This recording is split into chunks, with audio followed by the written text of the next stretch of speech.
आओ बच्चों, विभिन्न आवासों की यात्रा करें। A journey through different habitats. मरुस्थल, डेजर्ट्स। मरुस्थल में रहने वाले चूहों व सांप के ऊंट की तरह लंबी टांगें नहीं होती हैं। दिन की तेज गर्मी से बचने के लिए वे भूमि के अंदर गहरे बिलों में चले जाते हैं और रात को बाहर निकलकर अपना भोजन और अन्य गतिविधियां करते हैं। There are desert animals like rats and snakes which do not have long legs that a camel has. To stay away from the intense heat during the day, they stay in burrows deep in the sand and come out in the night.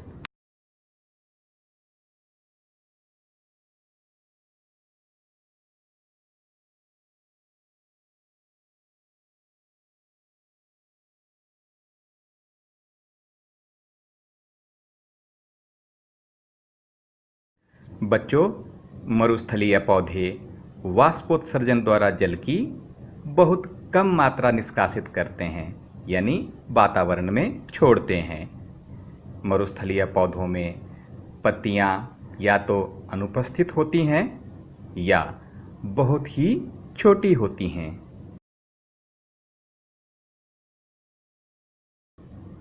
कुछ पौधों में पत्तियां कांटों का रूप ले लेती हैं।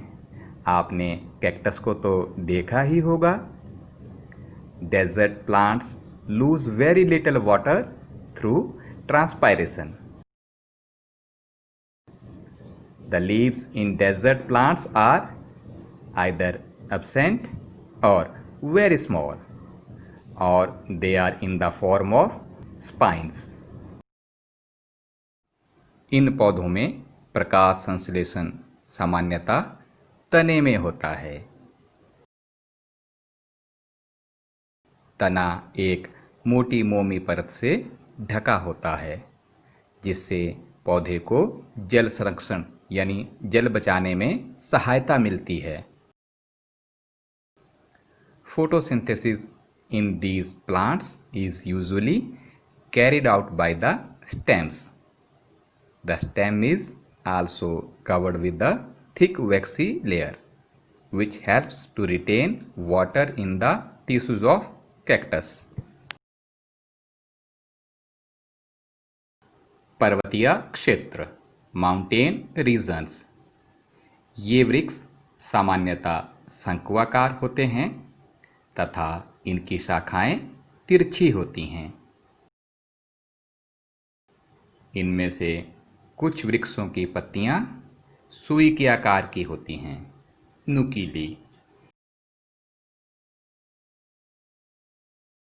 इससे वर्षा का जल व बर्फ आसानी से नीचे की ओर खिसक जाता है।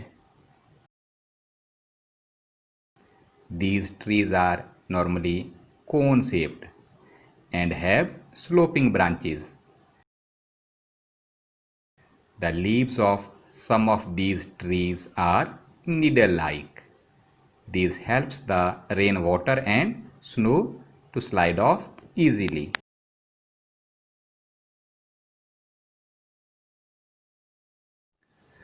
पर्वतीय क्षेत्रों में पाए जाने वाले जंतु। Animals living in the mountain regions